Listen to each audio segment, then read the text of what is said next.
Hello, I'm Ruth Allen, Chief Executive of BASW, and welcome to my vlog. As part of this series of vlogs to mark BASW's 50th birthday, today I'm joined by David Jones and Godfred Boahen to explore BASW's long-standing relationship to global social work. BASW has been the representative organisation for the UK within the International Federation of Social Workers, IFSW, since our formation in 1970. Our code of ethics is based on the global ethical principles, and we embrace the global definition of social work. Being part of global social work reflects our commitment to internationalism, global human rights, and international professional learning.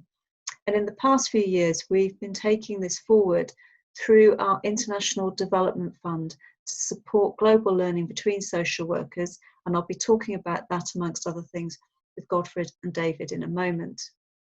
Something that acting at global level brings to the fore is our professional and ethical responsibility to have a clear, critical understanding of the UK's colonial past and the impact of this in the post-colonial present. Our social work values mean working at international level to address global power imbalances and injustices wherever we can, many of which have their roots in colonialism, and acting in the UK to promote anti-oppressive practice and support and raise up the voices of social workers from different ethnic and diaspora communities. The importance of this and how far we still have to go as a society and a profession has been brought into sharp focus by the global outrage at racism in the wake of George Floyd's murder in the US, and by the health inequalities based on race and ethnicity laid bare during the COVID pandemic. So it's with consciousness of all of this and thinking about social work's role in making a difference in our unequal world that I'm pleased to be joined today by Godfred and David. Hello and welcome. Hello, Ruth. My name is Godfred Boahen. I am employed by BASW. I'm BASW Policy Research and Practice Improvement Lead, and I support the work of the BASW International Committee and the Politics, Ethics and Human Rights Committee. Fantastic, thanks. And David, hi. Hello, Ruth. Thanks for doing this. I'm David Jones. I chair the International Committee at BASW, and that means I'm on the council as well. I've done 40 years in social work in all sorts of different places, different ways, mainly national organisations.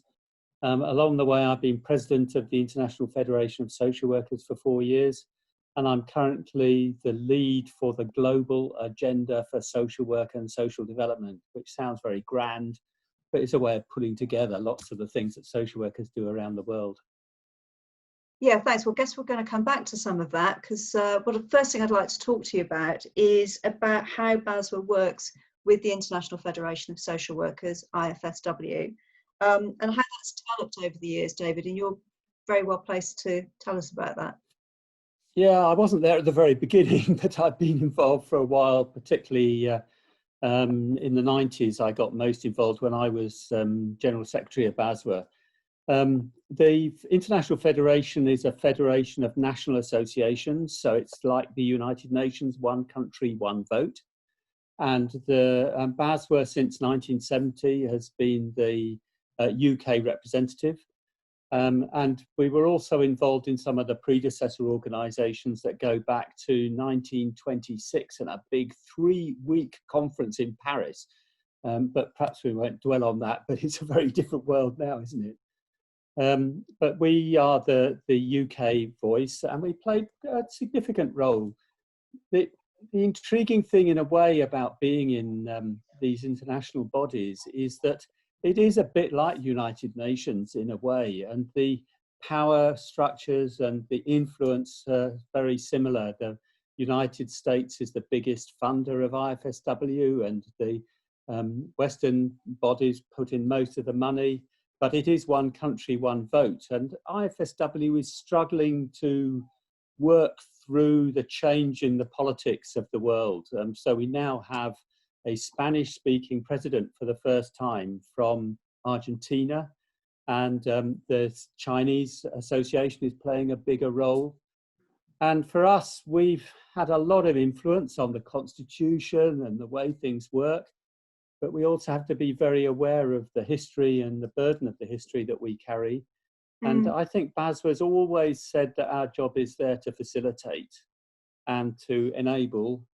And although we've had 4 presidents over the period, I hope that we're seen as people, yes, of course we have resources, but we're people that understand a bit of diplomacy, and we make things work, and we have put a lot into building other regions as well. And the IFSW now has got how many associations? I think it's around 130. Yeah. So it's grown a lot. A lot of associations started in Eastern Central Europe, of course, in the 90s, but more recently, more associations from Africa, Latin American associations, and actually the impact of the pandemic and using this sort of technology, I think, is going to really change. And a lot of the federation has been based on relationships, which are so important, but relationships built through meetings. Yeah, they are exclusive, and it's good to be making it more open. Yeah, absolutely. And I think the most recent association to join is Malawi, and the associations in Africa, I think, have taken an increasingly large kind of role, and there's been more and more of those. And I know, Godfred, you've been particularly involved with some of those associations through work with a number of these through the African region. Do you want to say a little bit about that? Yes, Ruth. Yes, thanks for that. So during this pandemic, as you well know, the COVID has been moving around the globe and having different impacts on different countries. So there's the need for us to have a channel for each region of IFSW to actually learn from the other, learn about the roles that social workers have performed, the recognition of social workers in different contexts. And during this time, IFSW Africa has really been, if you like, the conduit for that, for sharing that information, also disseminating knowledge from one part of Africa to another. And importantly, it's also enabled social work and social workers in Africa to have a collective voice, bearing in mind the unique cultural context of Africa, and also the unique nature of social work in Africa. So it's enabled that sort of learning to occur, and that sort of learning to be shared globally. Yeah, and I think overall IFSW has had quite a strong response to raising up the voice of social workers across the globe. Of course, we lost the Calgary in Canada kind of major conference, which was one of the every 2 years IFSW organises global conferences, brings lots and lots of people, 3,000 people together in a part of the globe, and that couldn't happen this year. There's an online conference being planned, and I know that IFSW has been doing a lot to reach out through online to social workers across the globe. And so it's a new kind of democratization, really, because those big conferences with all they're amazing at one level, but all that travel, all that air travel, all that expense, and only certain people can go to them. So I just wondered if either of you'd like to kind of reflect on the response of IFSW to the COVID situation more broadly. David, did you want to say something? Well, it has been a challenge, but IFSW, like BASW, has really risen to looking at the ethical issues and doing a survey, but not only a survey, but responding to individuals who've been contacting IFSW. In the different regions, there's been activity as well. The European region, we haven't talked about so far, but we're active members of the European region. Come what may with regard to Brexit, we are still there, part and welcomed as part of the community of social workers in Europe. And there's the Council of Europe as well. So there's voices there that are involved. But the conference is a real opportunity for all social workers to get in touch with the international dynamics. It's free to register. It's going to be run over 4 or 5 days. You can dip in and out when you want. There will be workshops, presentations. I think most of it is going to be there to be accessed rather than live things happening, although there will be some live keynote speeches. But it's something you can dip in and out of and make comments. And so I'd really, it'd be lovely if every BASW member signed up. It's free. Why not? And take a look and see what it's like. Absolutely, but everybody has to come to the BASW virtual event on the 22nd and 23rd of June first. Absolutely, And and then that's going sign to up for be in awesome. July for the IFSW event, but it is brilliant. But Godfred, did you have any comments about the response of IFSW to the to COVID? Yes, I have. As you mentioned earlier on, Ruth, I've done some work with IFSW during this period, and there are three things that I want to highlight, the contribution that they've made. As I mentioned earlier, COVID is moving around the world at different speed and having different impacts. And therefore, although it's a global condition, it's a pandemic, actually you need one body to be able to integrate the knowledge and be able to filter the knowledge and the learning around social work globally. And the IFSW has really done that. I recall reading a paper that Rory, IFSW General Secretary, wrote, just really distilling all the learning from across the globe and how useful that was. And also bearing in mind the political sensitivities around the pandemic, around different regions of the world. Yeah. You need one body to be able to collate and distill that. And then the second point I want to highlight is it's really related to the first one. It's really disseminating information. And also supporting member organizations around the globe. Some are better funded than others, and so the IFSW has been able to act as a bridge to sort of support those who are less funded than others. And then the third point I want to highlight is the use of technology. Ruth, and you mentioned the IFSW conference and how the conference being online is actually a form of democracy or democratization. I would want to add to that, actually, again, it's breaching the sort of access to knowledge between the global north and the global south, which might not have been possible if we were all jetting away on aeroplanes to go to Canada. You know, colleagues around the globe really can be able to sort of access the conference, participate in a sort of meaningful way than they otherwise would have been if they were not attending in person. And then actually come to think of it, there's one last point that I want to highlight. The IFSW, taking the Africa region as an example, has really been involved in building infrastructure. You know, COVID has really been, if you like, the springboard, but nevertheless, that infrastructure would have some sustainability around the use of it. So you know, it would be of benefit along the line for some member organizations. And I know that there have been webinars involving colleagues from Palestine, for instance, from the Anglophone part of Africa, and as well as the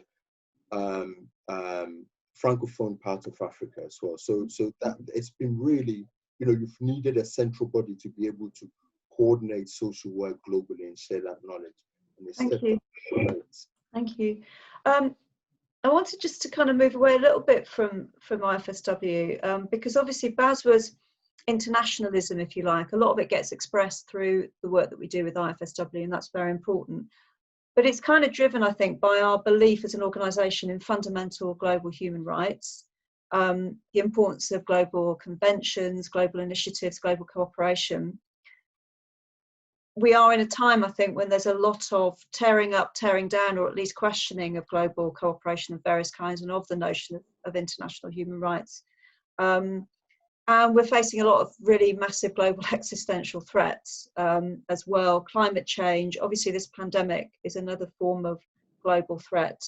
You know, huge migration across the world. Poverty, some parts of the world have been coming out of poverty. Pandemic may reverse some of that, and also other parts, including places like the UK, going backwards on poverty. So it's not necessarily even all the stereotypical and traditional patterns of poverty, but certainly poverty across the globe. War, environmental damage, you know, big business, multinationals, concentration of wealth in cities, people moving, all of that. So I wondered whether you had some thoughts generally about how a global approach to social work, or how social work can bring hope to some of these international challenges. The messages from IFSW are important in this. That kind of coordination is important. But generally, social work values, how do we bring that to influence and bring that hope to these challenges? Well, they're deep questions. And when you're a social worker in practice, visiting family homes when it was possible to do that, or meeting people in a residential home, or talking about their personal circumstances, making a link between that and the things you've talked about, the global changes that are going on are really difficult. But actually the UK is more international probably than any other country. I know I'm a trustee of International Social Service, Children and Families Across Borders, and we have contact with more countries than any other national bureau because the UK is so international. Mm. So in practice, a lot of our practice, even with individuals, ends up having international contacts with family connections and so on. But we can have two reactions to this. One is to say, gosh, it is terrifying. I'm frightened by the pandemic. I'm frightened by all these other things. Let's build some walls. Let's shut us down and close ourselves in, and then we'll feel safe. But of course, in the end, climate change will come regardless of all of that. And I think that we know that the global forces are going to be there. So the other reaction is we've got to cooperate. We have to work together. And that's why I believe very strongly, for all the reasons you said, Ruth, that the multilateral approach is right. And we need to support the multilateral institutions that have got lots of problems and lots of difficulties, but like the United Nations, the Council of Europe, even the EU, but the ones that we can influence, we need to work with.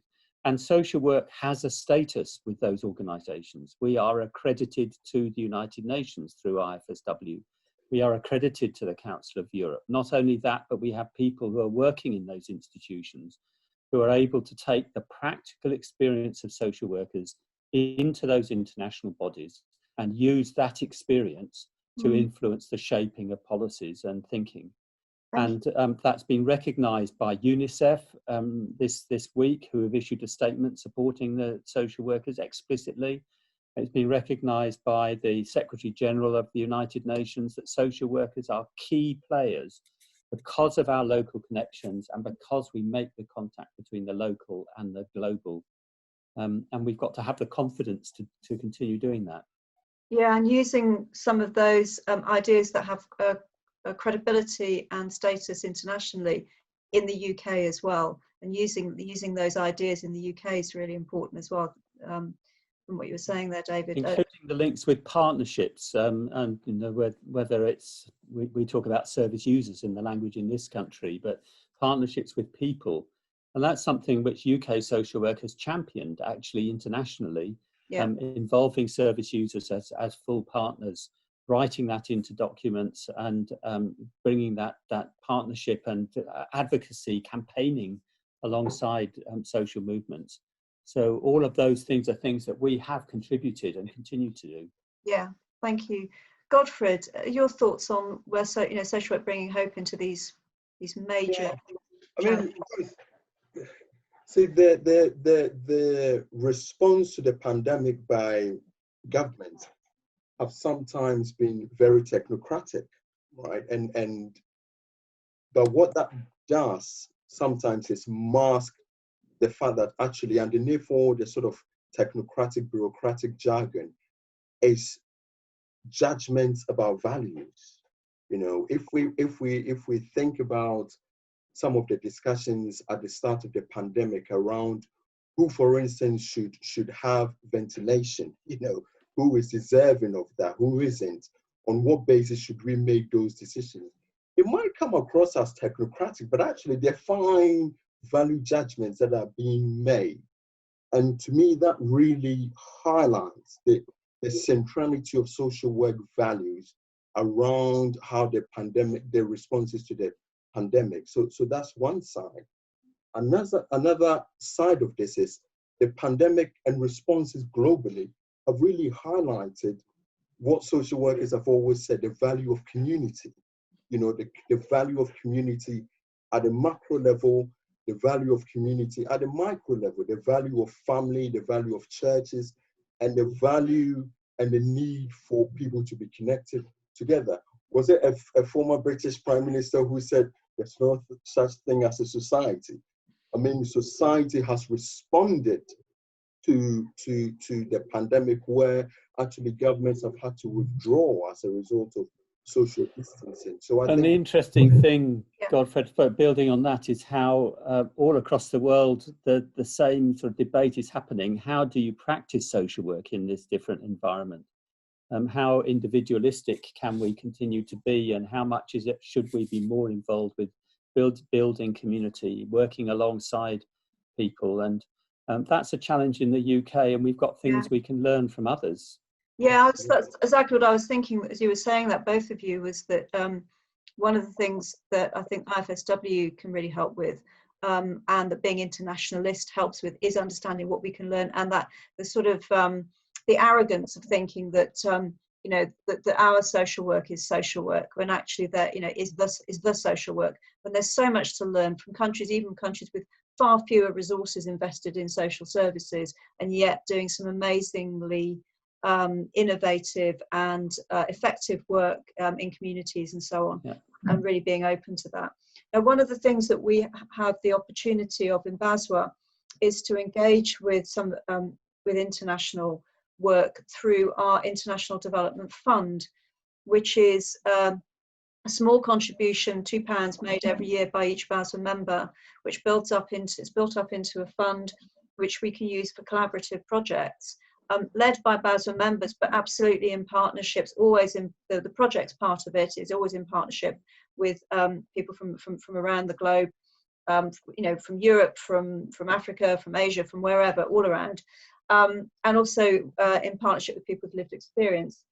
So we've funded a number of those projects now in all sorts of parts of the world, and the fund is also open for members of BASW to apply for small grants for individual initiatives to advance international understanding and learning about social work across borders.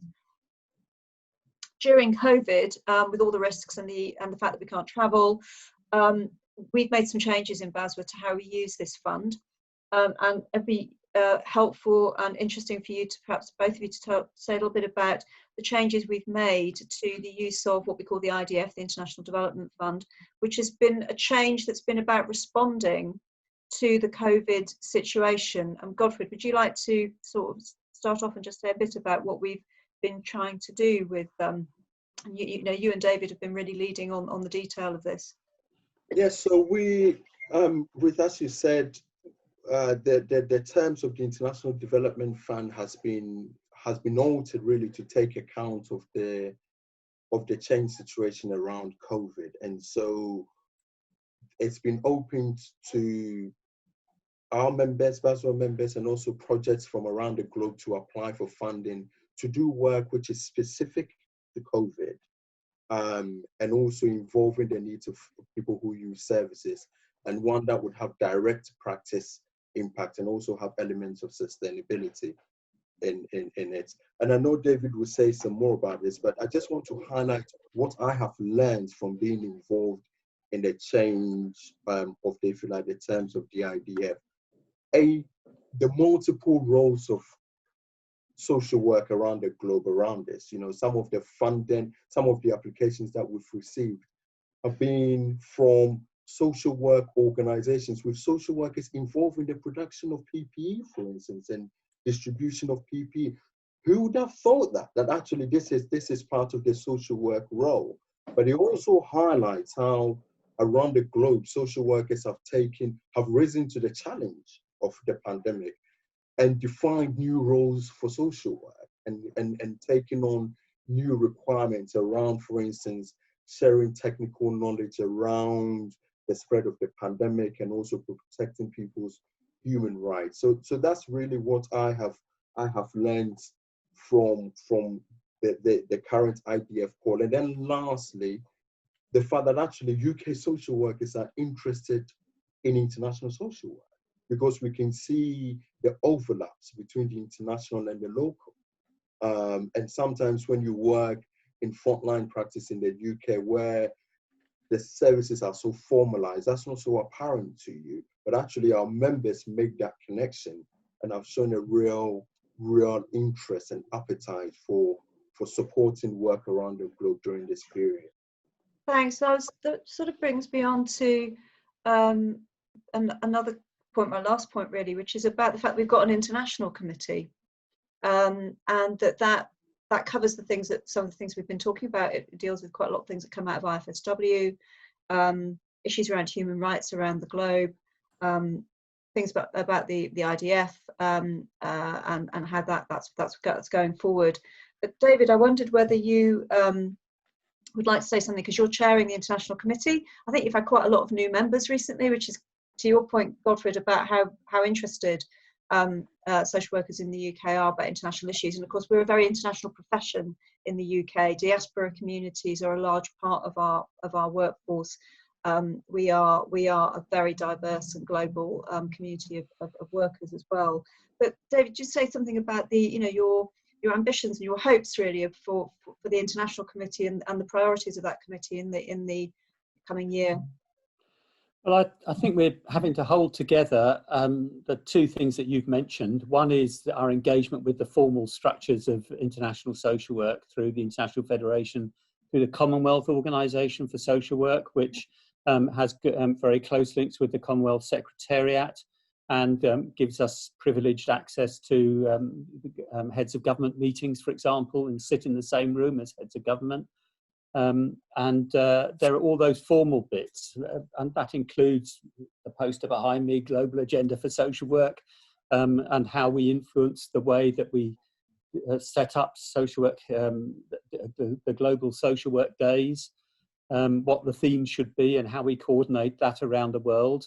In the last 10 years, the World Social Work Day has really taken off. And all around the world, people focus on the same theme, and that comes through planning and infrastructure through IFSW. More complex is the other side of the work, which is learning, building on people's experience of international work. You talked about the diaspora groups. We're very keen to make links, and we're already making links with communities and social workers from different parts of the world: Australia, Zimbabwe, Canada, Romania, a lot of social workers from Romania in the UK. Our interest is how can we support them, and how also, I'm sure we're going to continue to recruit from overseas.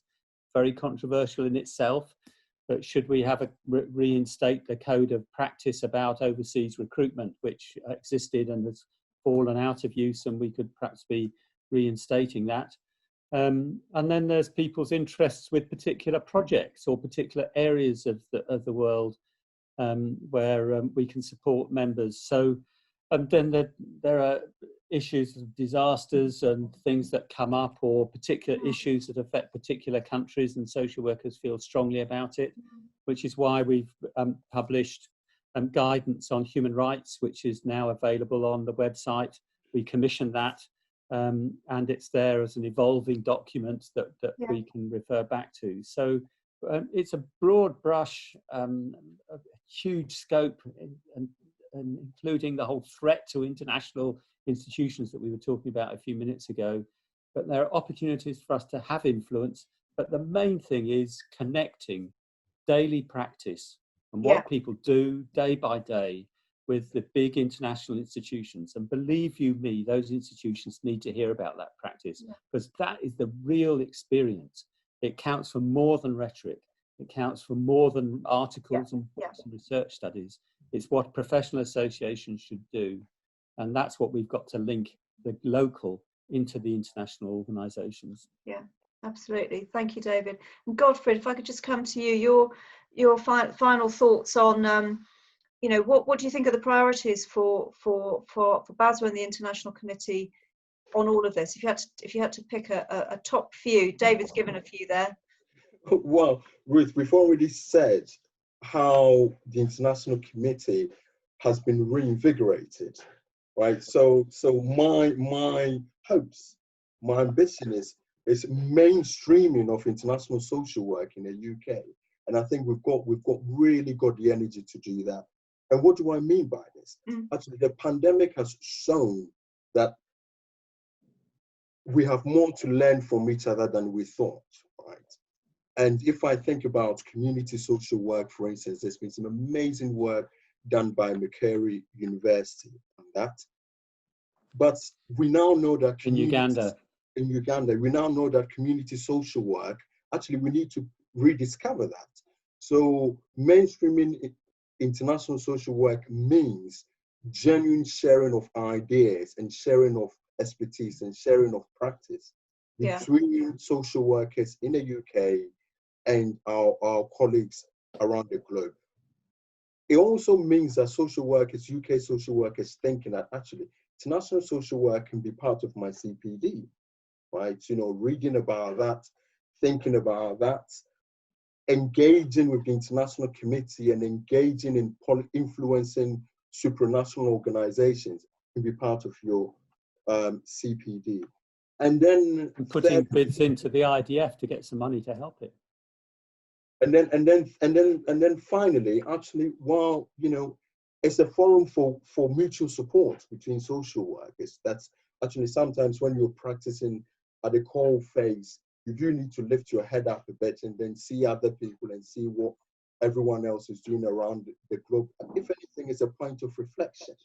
So when I talk about mainstreaming international social work, these are the three strands that I hope would really be pursued in the next year or so by colleagues on the international committee. Great, thank you so much. I'm going to close the discussion there. We could go on, it's really fascinating. I really hope that this has also stimulated the interest of anybody who watches this, members, non-members, get involved. Thank you so much, David. You've been working in this field for such a long time and brought so much to it, and thank you for sharing your thoughts today. Very, very pertinent to our history as BASW, which we're celebrating and exploring this month. And thank you so much. And thank you, Godfred, for all that you're doing as well, and all of your great insights there into what we're doing at the moment within BASW and what we're doing around international social work, and some real key pointers there for the future, and bringing international thinking and internationalism into our social work in practice and learning across. And I was thinking about how we're kind of learning across nations and reducing that and addressing that power imbalance and bringing that mutuality across learning across all parts of the globe. Thank you very much. We'll close it there. Thank you. Bye-bye. Yes, bye. Thank you. Bye. Bye.